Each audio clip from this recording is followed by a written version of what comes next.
হৃদয়ে বারবার উকি মারছে। তিনি হচ্ছেন কিংবদন্তি শহীদ আল্লামা দেলাওয়ার হোসেন সাইদ রাহিমাহুল্লাহ। সম্মানিত ভাইয়েরা, 2009 সাল আমার জীবনের প্রথম হজ এবং 2009 সালে শহীদ আল্লামা দেলাওয়ার হোসেন সাইদি সাহেবের শেষ হজ। আরাফার ময়দান, মিনা, মুজদালিফায় বিভিন্ন জায়গায় একসঙ্গেই ছিলাম। এক পর্যায়ে আল্লামা সাইদ রাহিমাহুল্লাহকে প্রশ্ন করা হলো, দেশে মামলা হচ্ছে, ট্রাইব্যুনাল গঠন হচ্ছে, হুজুর আপনার এই মুহূর্তে দেশে ফেরত না যাওয়াই ভালো, আপনি থেকে যান। উনি মুচকি হাসি মেরে বললেন, আমার প্রিয় মাতৃভূমি, আমার দেশ বাংলাদেশ, আমার দেশের জনগণ মানবেতর জীবনযাপন করবে, কারারুদ্ধ থাকবে, জেল খাটবে, রক্ত ঝরাবে, আর সাইদি পালিয়ে বেড়াবে, বিদেশে থাকবে, এমন শিক্ষা আমার রাসূল দেন নাই। তিনি জেলকে, হামলা মামলাকে তোয়াক্কা না করে বীরের বেশে তিনি দেশে ফিরে এসেছেন। 2010 সালের 30 জুন তাকে অন্যায়ভাবে গ্রেফতার করা হয়। দীর্ঘ 13টা বছর অন্যায়ভাবে জেলখানায় আটকিয়ে রাখা হয়। এদেশের নির্যাতনের ইতিহাসে সবচাইতে, রিমান্ডের সবচাইতে বেশি নির্যাতন করা হয়েছে আমাদের আল্লামাকে।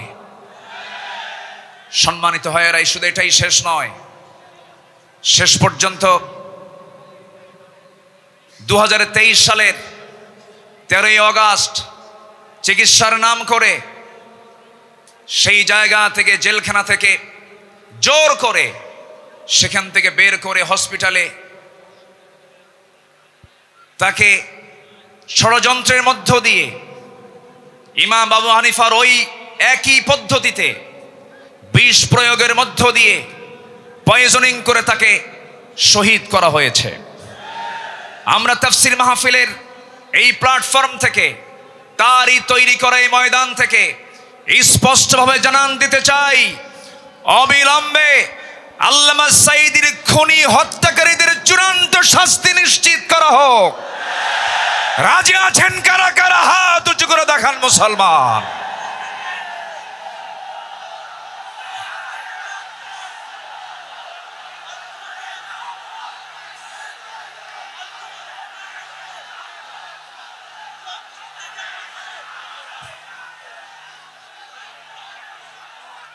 আল্লাহ কবুল করুন, জোরে বলি আমিন। 3 অপরাধের কোনো ক্ষমা নাই। কয়টা? 3 অপরাধের কোনো ক্ষমা নাই। নাম্বার 1 কতলুন নফস, যারা হত্যাকারী তাদের কোনো ক্ষমা হতে পারে না। নাম্বার 2 আশ-শাইখুজ জানি, যারা বুড়ো জেনাকার, যারা বুড়ো হওয়ার পরও যারা জেনা করে তাদের কোনো ক্ষমা নাই। যারা দিন থেকে বের হয়ে যায় মুরতাদ, তাদের কোনো ক্ষমা নাই। সম্মানিত ভাইয়েরা, সম্মানিত বন্ধুগণ, সম্মানিত উপস্থিতি, আজকের এই উপস্থিতি প্রমাণ করে আগামীর দেশ কোরআনের দেশ, আগামীর দেশ ইসলামের দেশ। আল্লাহ কবুল করুন, জোরে বলে আমিন, আরো জোরে আমিন। আমার পরে আমাদের সবার কলিজার টুকরা মাজলুম দেশে থাকতে পারেন নাই, অনেক জুলুম তার উপর করা হয়েছে। ডক্টর মিজানুর রহমান আজহারি হাফিজাহুল্লাহ আসবেন, কিন্তু এইরকম যদি আপনারা সাইড টক করেন, কথা বলেন, যদি আওয়াজ করেন, আলোচকের কানে যদি সাইড আওয়াজ যদি চলে আসে, আলোচনা কি ভালো হতে পারে? তাহলে এই বিষয়টি একটু খেয়াল করার আমি অনুরোধ করব, একটু মেহেরবানি করে, কোনো আওয়াজ না করে, মেহেরবানি করে যে যেখানে আছেন মনোযোগ দিয়ে আমরা কথাগুলো শুনবো। জোরে বলি ইনশাআল্লাহ। আমি আলোচনার সূচনায় কোরআনে কারীমের গুরুত্বপূর্ণ একটি সূরা, সূরাতুল আহজাব থেকে আমি 4টি আয়াতে কারীমা আমি তেলাওয়াত করেছি। যেখানে আমার নবীকে আল্লাহ তাআলা তার কিছু গুণগত দিক তুলে ধরেছেন। এই পৃথিবীতে যত নবী এসেছেন সকল নবীর ভিতরে সবচাইতে বেশি সম্মানিত নবী হচ্ছেন মুহাম্মদুর রাসূলুল্লাহ। জোরে বলুন মুহাম্মদুর রাসূলুল্লাহ। আল্লাহ তাআলা তার রাসূলকে নাম ধরে ডাকতে পারতেন, কিন্তু নাম ধরে ডাকেন নাই। কি সম্মান দিয়েছেন! আমার নবীর সম্মানটা কত! আল্লাহ রাব্বুল আলামিন অন্য নবীদের নাম ধরে ডেকেছেন, ডাক দিয়েছেন। আল্লাহ রাব্বুল আলামিন বলছেন, ইয়া আদামু উসকুন আনতা ওয়া যাওজুকাল জান্নাহ। ডাক দিয়েছেন, ওয়া মা তিলকা বিয়ামিনিকা ইয়া মূসা। ডাক দিয়েছেন, ইয়া ইয়াহইয়া খুযিল কিতাবা বিকুওয়াহ। আল্লাহ তাআলা সব নবীকে হরফে নিদা প্রয়োগ করে ডাক দিয়েছেন, কিন্তু একটা বারের জন্য আমার রাসূলকে নাম ধরে ডাকলেন না, অথচ কোরআন তার উপরে নাজিল হয়েছে। আল্লাহ রাব্বুল আলামিন যেখানেই তার নামটা নিয়েছেন সেখানেই তার গুণটা বর্ণনা করেছেন। এক জায়গায় বলছেন মুহাম্মাদুর রাসূলুল্লাহ ওয়াল্লাযীনা মাআহু আশিদ্দাউ আলাল কুফফারি রুহামাউ বাইনাহুম তারাহুম রুকআ সুজদান ইয়াবতাগুনা ফাদলাম মিনাল্লাহি ওয়া রিদওয়ানা সীমাহুম ফি ফুজুহিহিম মিন আসারিস সুজুদ। জোরে বলুন আল্লাহু আকবার। আরেক জায়গায় আল্লাহ রাব্বুল আলামিন তার নাম নিয়ে বলছেন, ওয়া মা মুহাম্মাদুন ইল্লা রাসূল قد خلت من قبله الرسل। কিন্তু আল্লাহ রাব্বুল আলামিন কোথাও নামকে সম্বোধন করে ডাক দেন নাই, আরেক জায়গায় ডাক দিচ্ছেন, ইয়া আইয়ুহাল মুযাম্মিলু কুমিল লাইলা ইল্লা কালিলা নিসফাহু আও ইনকুস মিনহু কালিলা। আরেক জায়গায় ডাক দিচ্ছেন, ইয়া আইয়ুহাল মুদ্দাসসির কুম ফাআনযির ওয়া রাব্বাকা ফাকাব্বির ওয়া সিয়াবাকা ফাতাহহির। জোরে বলুন আল্লাহু আকবার। ঠিক এই জায়গায় আল্লাহ রাব্বুল আলামিন সূরাতুল আহজাবের ৪৫ নম্বর আয়াতে আল্লাহ রাব্বুল আলামিন তাকে কি সুন্দর করে ডাক দিচ্ছেন, ইয়া আইয়ুহান নাবিয়্যু ইন্না আরসালনাকা শাহিদাও ওয়া মুবাশশিরাও ওয়া নাযীরাও ওয়া দাঈয়ান ইলাল্লাহি বিইذনিহি ওয়া সিরাজাম মুনীরা। জোরে বলুন আল্লাহু আকবার। হে আমার নবী, আমি আপনাকে পাঠিয়েছি সাক্ষী করে, শাহিদ করে, মুবাশশির করে, সুসংবাদদাতা করে, ওয়া নাযীরা ভীতি প্রদর্শনকারী করে পাঠিয়েছি, এবং আল্লাহর পথে দায়ী করে পাঠিয়েছি।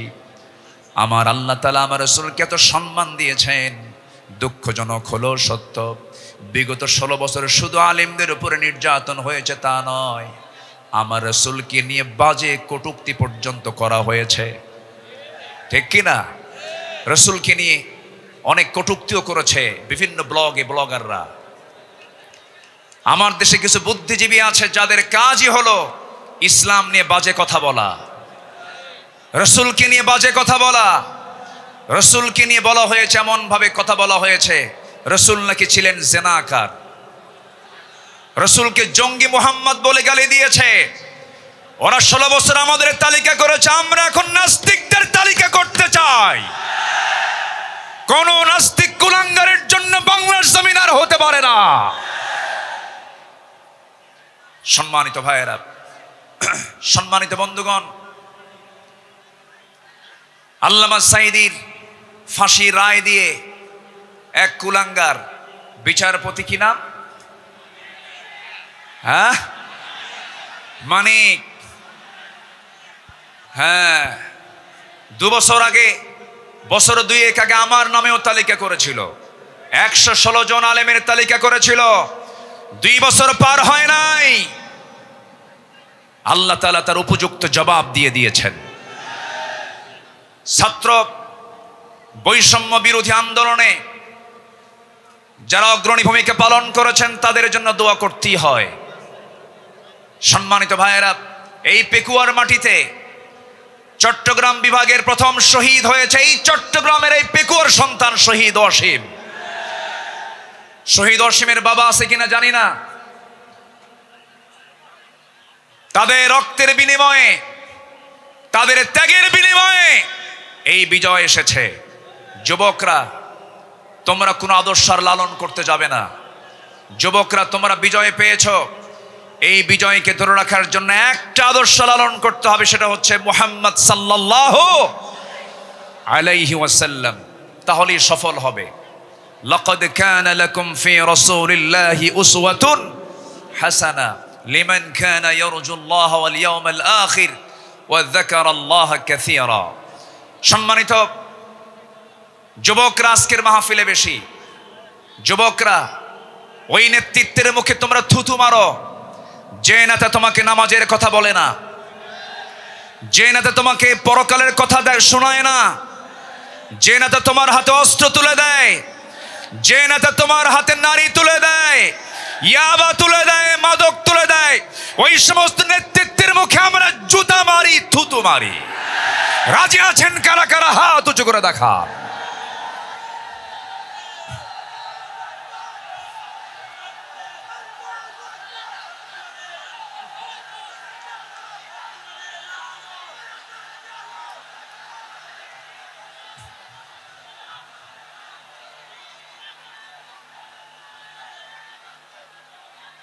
আল্লাহ কবুল করুন, জোরে বলি আল্লাহুম্মা আমিন। যুবকরা, তোমাদের হাতে আগামীর বাংলাদেশ, নতুন বাংলাদেশ গড়ার জন্য কোন আদর্শ আমরা মানি না, আমরা মানি উসওয়ায়ে হাসানা, নবীর আদর্শ, নবীর আদর্শ, নবীর আদর্শ। আল্লাহ কবুল করুন, জোরে বলে আমিন। প্রত্যেক মাহফিলে টাইম সিলেকশন থাকে না, আজকের মাহফিলে টাইম সিলেকশন আছে। আমাকে খুব অল্প সময়ের মধ্যে হয়তো আমাকে শেষ করতে হবে, এই জন্য আমাকে সামারাইজ করে, সংক্ষিপ্ত করে কিছু কথা বলতে হচ্ছে। সম্মানিত ভাইয়েরা, সম্মানিত বন্ধুগণ, এই মাহফিলের এই প্ল্যাটফর্মে 16 বছর যারা এই কাজ করেছেন তাদেরকে ভালোভাবে মাহফিল করতে দেওয়া হয়নি। আমি আব্দুল্লাহ আল আমিন, আমাকে কত জায়গা থেকে মাহফিলের এই প্ল্যাটফর্ম থেকে, এই চেয়ার থেকে কতবার ধরে নিয়ে যাওয়া হয়েছে এটার হিসাব আমার নাই। সাতক্ষীরায় গেলাম, খুলনায় গেলাম, পাবনাতে, পাবনার দারুল আমান ট্রাস্ট, আল্লামা সাঈদীর শেষ মাহফিল ছিল 2010 সাল। এরপরে 2011, 12, 13, 14 এই কয়েক বছর মাহফিল কোনো মতো করতে পারছি। এরপরেই 2015 সালে সেই মাহফিল করতে গিয়ে আমাকে লক্ষ্য করে গুলি পর্যন্ত করা হয়েছে। সম্মানিত ভাইয়েরা, এরকম করে তারা চেয়েছিল এই আওয়াজকে বন্ধ করতে, কিন্তু না, কোরআনের আওয়াজ যারা বন্ধ করতে চেয়েছে তাদের আওয়াজই বন্ধ হয়ে গেছে। তারা কি আছে? আলেমরা পালায়, আসতে কোন আলেমরা পালায়। পালায় কারা? আমাদেরকে যারা রাজাকার বলে গালি দিয়েছে, পাকিস্তানি রাজাকার বলেছে, আমরা কেউ পাকিস্তান যাই নাই। দিল্লি রাজাকার সব দিল্লি গিয়ে বসে আছে।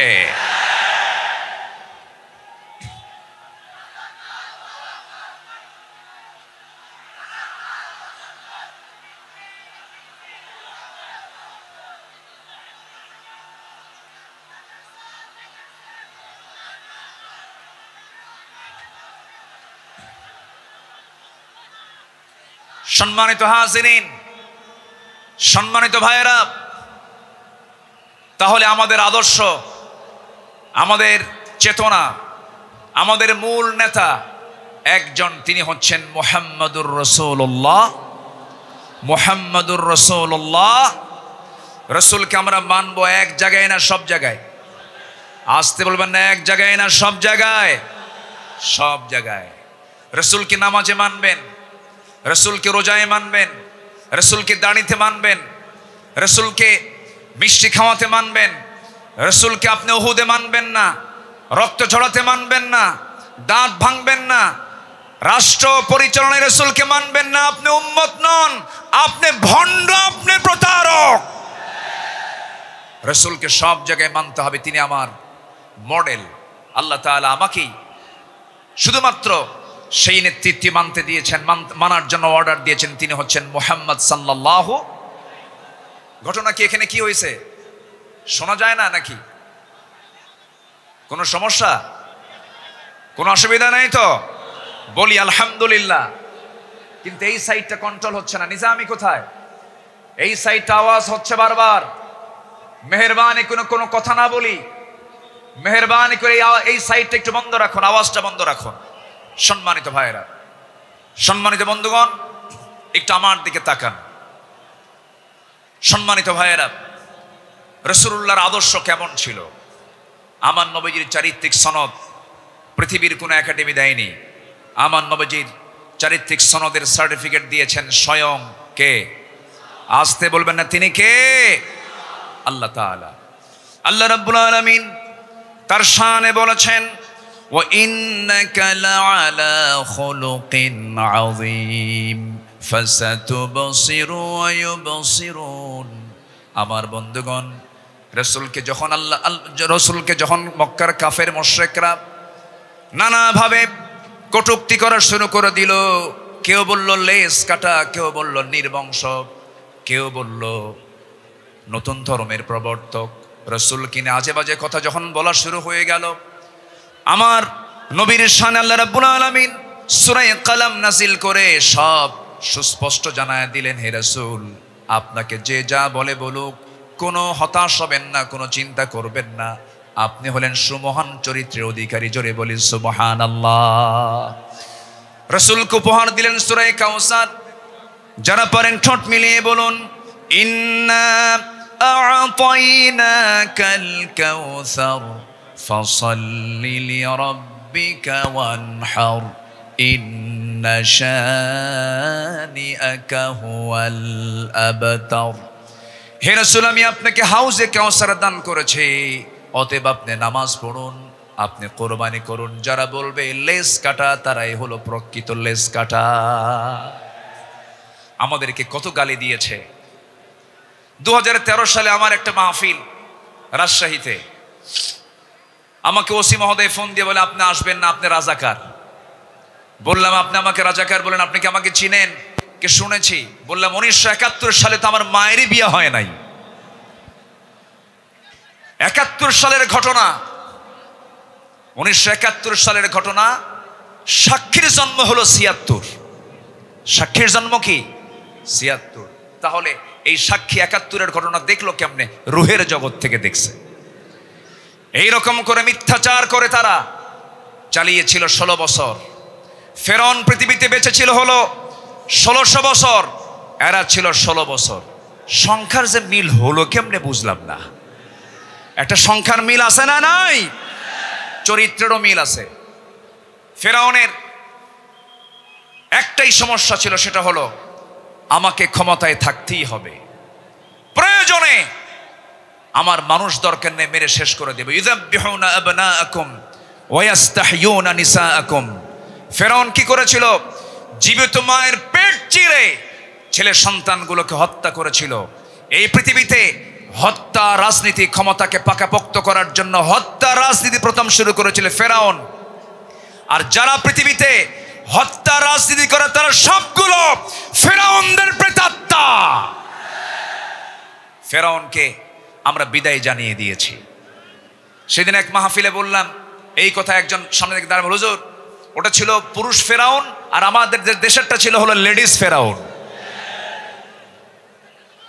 সম্মানিত ভাইয়েরা, আমার নবীজির যে আদর্শের দিকগুলো আমি আলোচনা করতে চাচ্ছি, নাম্বার 2 হচ্ছে, আমার নবী হচ্ছেন 1 নম্বর বিশ্ব শ্রেষ্ঠ চরিত্রের তিনি অধিকারী। নাম্বার 2 হলো আমার নবীজির সালাত ছিল সবার চাইতে কম না বেশি? তিনি সেজদা দিয়েছেন কম না বেশি?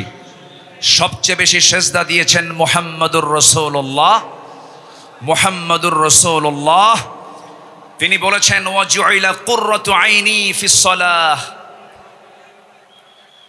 রাসূলের কাছে নামাজ ছিল হলো চক্ষু শীতলকারী। নাসাই শরীফের হাদিস। সম্মানিত ভাইয়েরা, আমার নবীজির নামাজ ছিল অনেক লম্বা। তিনি যখন নামাজে দাঁড়িয়ে পড়তেন লম্বা সময় নিয়ে নামাজ পড়তেন। সেজদায় যখন যেতেন তার চোখের পানি এত পড়তো যায় নামাজ ভিজে যেত। এবং তিনি যখন কাঁদতেন হাদিসে এসেছে তার কান্নাটার আওয়াজ এমন হতো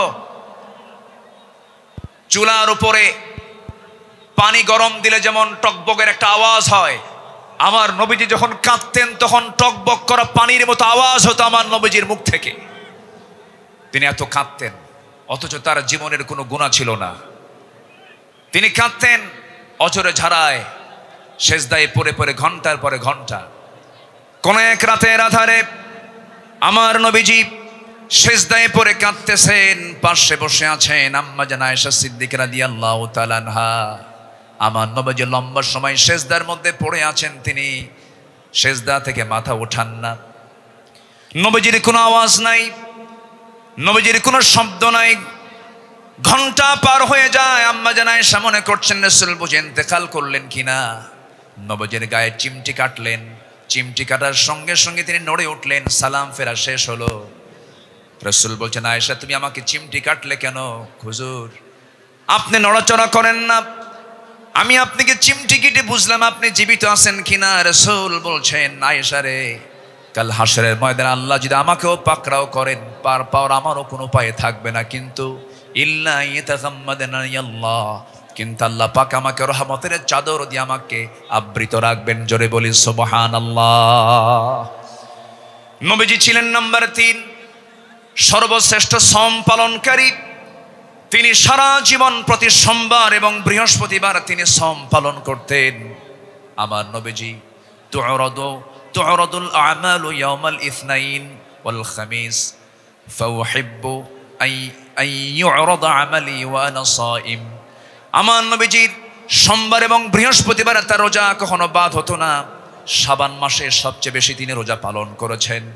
যুবকরা, যৌবনকে কন্ট্রোল করতে হবে। তোমার যৌবন নষ্ট করা যাবে না। তোমার চরিত্র সাইয়্যিদিনা ইউসুফের মতো হতে হবে।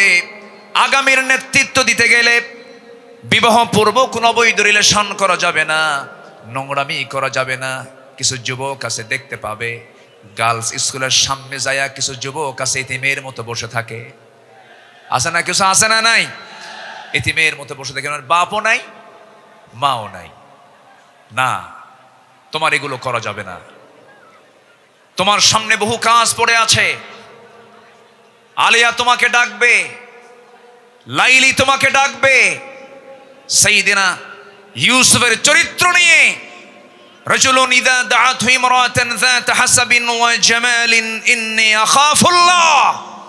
যখন তোমাকে কোনো সুন্দরী নারী যখন প্রেমের প্রস্তাব দিবে, কুপ্রস্তাব দিবে, তুমি বলে ফেলবে আমি কাকে ভয় করি?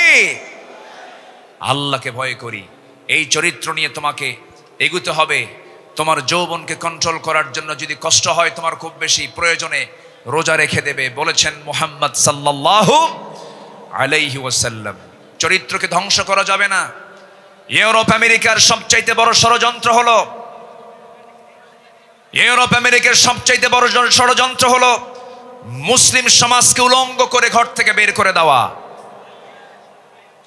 অ্যাটম বম যতটুকু না ক্ষতিকর, তার চাইতে বড় ক্ষতিকর হলো আমেরিকার হলিউড, ভারতের বলিউড। যুবকরা, ওই সমস্ত নোংরামি তোমার জীবনে আনা যাবে না। তোমার মাথার চুল থেকে শুরু করে নিয়ে পা পর্যন্ত প্রত্যেকটা জায়গায় থাকতে হবে নবীর আদর্শ। কিসের আদর্শ? নবীর আদর্শ।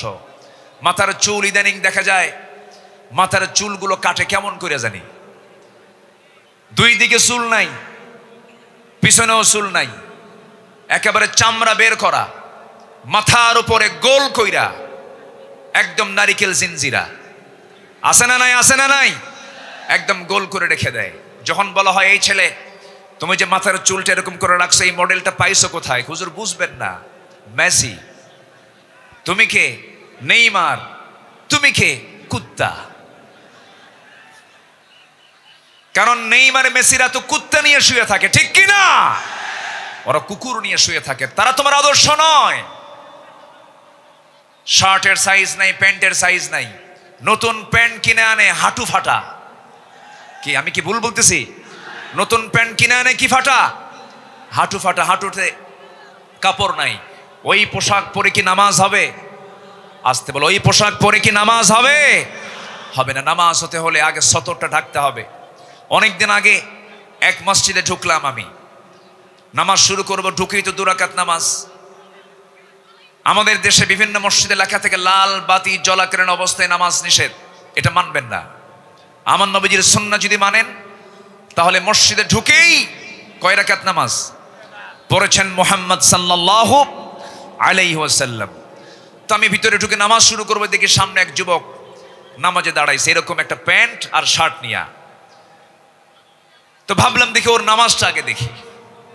রুকুতে যখন গেছে, রুকুর ঠেলায় দেখি শার্ট উপরে, প্যান্টটা নিচের দিকে, মাঝখানে ফাঁকা। তো ভাবলাম এই তো রুকুর হাল, সেজদায় যে কি হবে আল্লাহ জানে। সেজদায় যখন গেছে তখন দেখি প্যান্ট খুইলা আন্ডার প্যান্ট বের হইছে। এই হলো পোশাকের হাল। এই জাতীয় কোনো পোশাক যুবকরা পরবে না। তোমার সূরত এবং সিরাত হতে হবে নবীর আদর্শ উজ্জীবিত, নবীর আদর্শের মতো হতে হবে, নবীর আদর্শকে লালন করতে হবে। সম্মানিত ভাইয়েরা, নাম্বার 4, আমার নবী ছিলেন অশেষ দানশীলতার শ্রেষ্ঠ একটা উদাহরণ। তিনি বেহিসাবি দান করতেন, কিচ্ছু রাখতেন না, সব দিয়ে দিতেন দিন প্রতিষ্ঠার সংগ্রামে। রাসূল যেদিন মারা যাবেন, আমার নবীজির ইন্তেকালের সময় হয়ে গেল, নবীজি দুনিয়া থেকে বিদায় নেবেন। আম্মা জান আয়েশার উরুর উপরে মাথা রেখেছেন। নবীজি যে কোনো মুহূর্তে দুনিয়া থেকে বিদায় নেবেন। এমন সময় বলছেন, আয়েশা রে, আমি মনে হয় দুনিয়া থেকে বিদায় নেব, আমার মনে হয় বিদায় লগনটা চলে আসছে, যে কোনো মুহূর্তে মালাকুল মউত চলে আসবে। দেখো তো আমার ঘরের মধ্যে কোনো কিছু আছে নাকি। গোটা ঘর তালাশ করে কয়েকটা স্বর্ণের টুকরা বের হলো।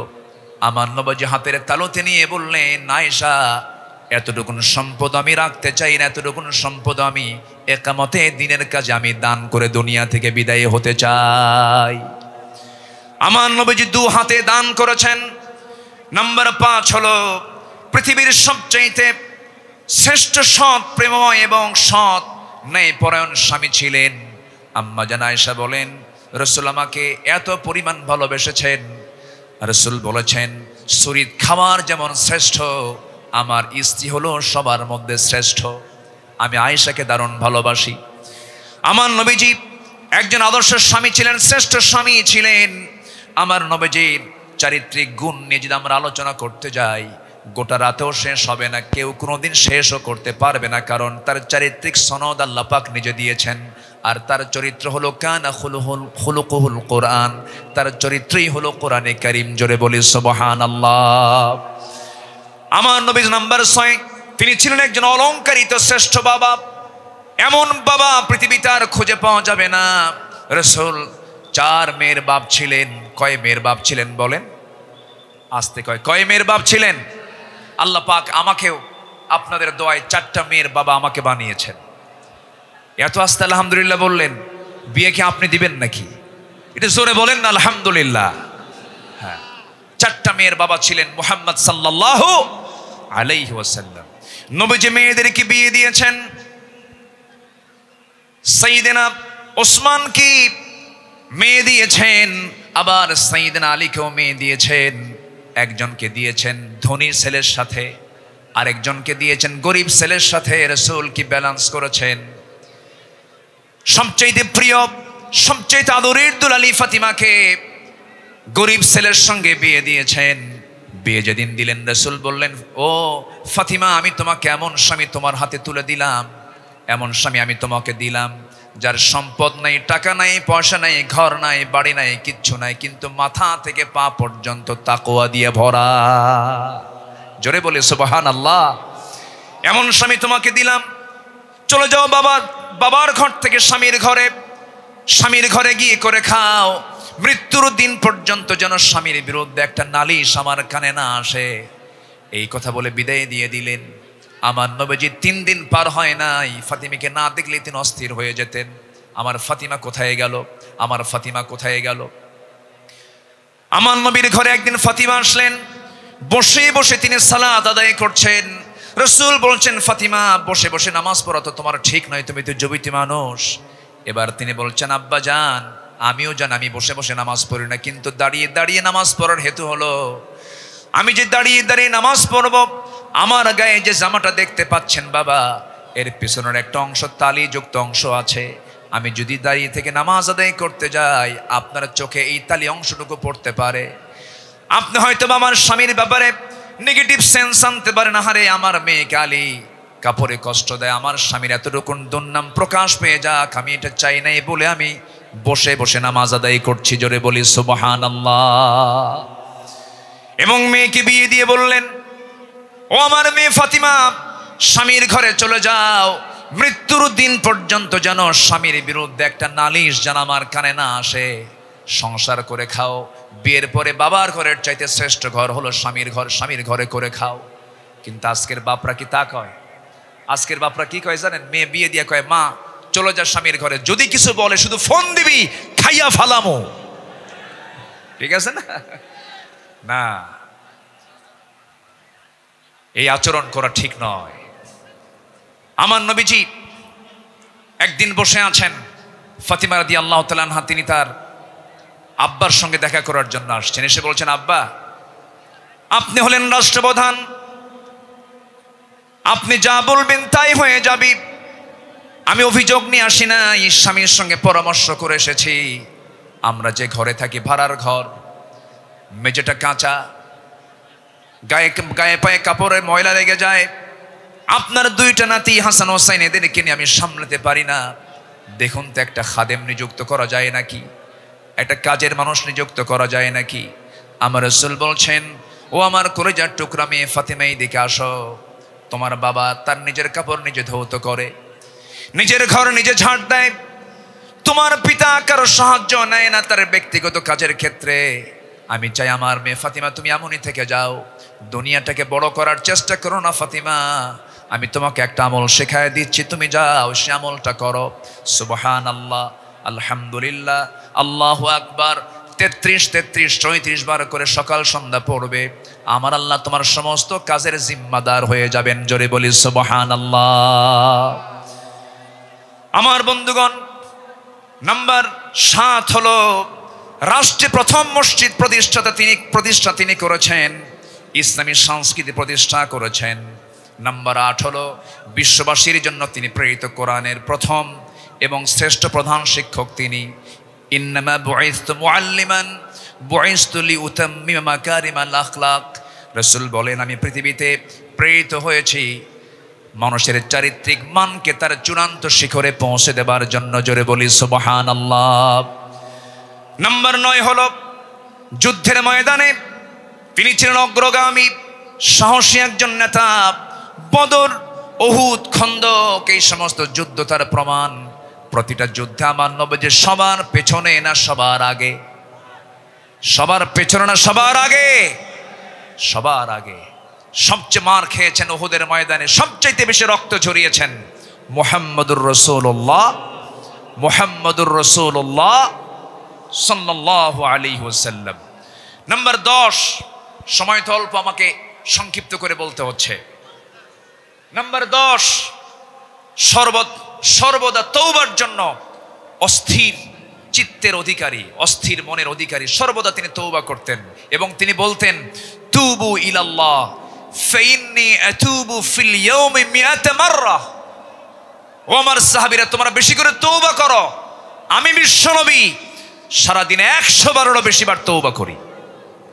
আল্লাহু আকবার। এই আমলগুলো আল্লাহ পাক সবাইকে করার তৌফিক দান করুন। জোরে বলি আমিন। নাম্বার 11, এই পৃথিবীতে তিনি সবচাইতে বড় জাকির ছিলেন, সবচাইতে বেশি তিনি জিকির করানেওয়ালা ছিলেন মুহাম্মদ সাল্লাল্লাহু আলাইহি ওয়াসাল্লাম। তিনি বলেছেন, মান ক্বালা সুবহানাল্লাহ ওয়া বিহামদিহি ফি ইয়াউমিন মিআতিন মাররাতিন হুত্তাত খাতায়াহু ওয়া ইন কানাত মিসলা জাবাদিল বাহর। অর্থাৎ যদি কেউ 100 বার সুবহানাল্লাহ বিহামদিহি এটা যদি বলতে পারে, তাহলে সমুদ্রের ফেনা পরিমাণও যদি গুনাহ হয়, সেই গুনাহ আল্লাহ পাক তার জীবন থেকে সাফ করে দিবেন। রাসূল তার জিহ্বা সর্বক্ষণ কার জিকিরে ব্যস্ত থাকতো? আসতে বলবেন, কার জিকিরে ব্যস্ত থাকতো? আল্লাহর জিকিরে। নাম্বার 12 হলো ধৈর্যশীলতার জীবন্ত উদাহরণ ছিলেন মুহাম্মদুর রাসূলুল্লাহ সাল্লাল্লাহু আলাইহি সাল্লাম।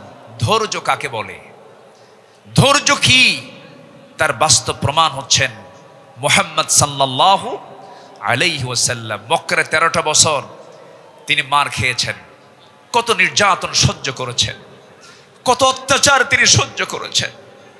মক্কার 13 বছরের সাহাবায়ে কেরামকে মেরে মেরে রক্তাক্ত করেছে। খাব্বাবকে মেরে জ্বলন্ত অঙ্গার পিঠের মধ্যে ঢুকে গেছে, চর্বি দিয়ে অঙ্গার নিভে গেছে, তবুও তাদের মুখ থেকে একবারের জন্য বাদ যায়নি লা ইলাহা ইল্লাল্লাহ। কি ধৈর্যশীলতার তিনি পিরামিড ছিলেন, ধৈর্যের এক পিরামিড ছিলেন মুহাম্মদ সাল্লাল্লাহু আলাইহি ওয়াসাল্লাম। মক্কার মাটিতে নির্যাতন করা হয়েছে, সাহাবে কেরামদের উপরে অমানবিক পাশবিক অত্যাচার করা হয়েছে, কিন্তু এক চুল পরিমাণ তারা নড়েন নাই। বেলালের কথা কে না জানেন, সুমাইয়ার কথা কে না জানেন, ইয়াসার পরিবারের কথা কে না জানেন। এই সমস্ত সাহাবে কেরামের রক্তদানের মধ্য দিয়ে দিন কায়েম হয়েছে। সম্মানিত ভাইয়েরা, দিন কায়েমের জন্য যদি ধৈর্যের পরিচয় দিয়ে 13 বছর মক্কায় মার খেয়ে মদিনার 10 বছরে যদি সাহাবে কেরামের জীবন দিতে হয়, আমার নবীজির দান্দান মোবারক শহীদ করতে হয়, কোমর যদি হারাতে হয়, আমার নবীজির মাথা থেকে পা পর্যন্ত অসংখ্য আঘাতের চিহ্ন যদি বহন করতে হয় নবীজির জীবন থেকে, সেই দিন কায়েমের জন্য আগামীর বাংলাদেশ আমরা দিন প্রতিষ্ঠার জন্য যদি আমাদের রক্ত দিতে হয়, জীবন দিতে হয়, সেই নবীর পন্থায় কি জানমাল কোরবান দিতে রাজি আছেন? রাজি আছেন কারা কারা? হাত উঁচু করে আল্লাহকে সাক্ষী রেখে দেখায় দেন।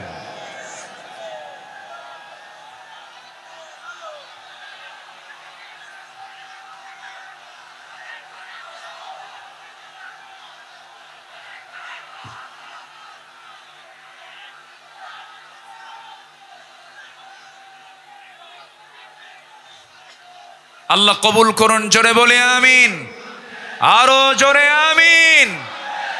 বাইরে জীবন দেওয়া তো সস্তা না, যত রক্ত লাগে দেব, প্রয়োজনে লোক পাঠাবো, আমি যাব না। এই চরিত্রের মুনাফিক আমার দেশে আছে না নাই? আবু সাইদরা জীবন দেয়, আমার দেশের কিছু মুফতিরা ফতুয়া দেয়, ও তো শহীদ হয় নাই। হ্যাঁ, আবু সাইদরা জীবন দেয়, শহীদ অসীমরা জীবন দেয়, আমার দেশের কিছু ফতুয়া সন্ত্রাস, এগুলো ফতুয়া সন্ত্রাস।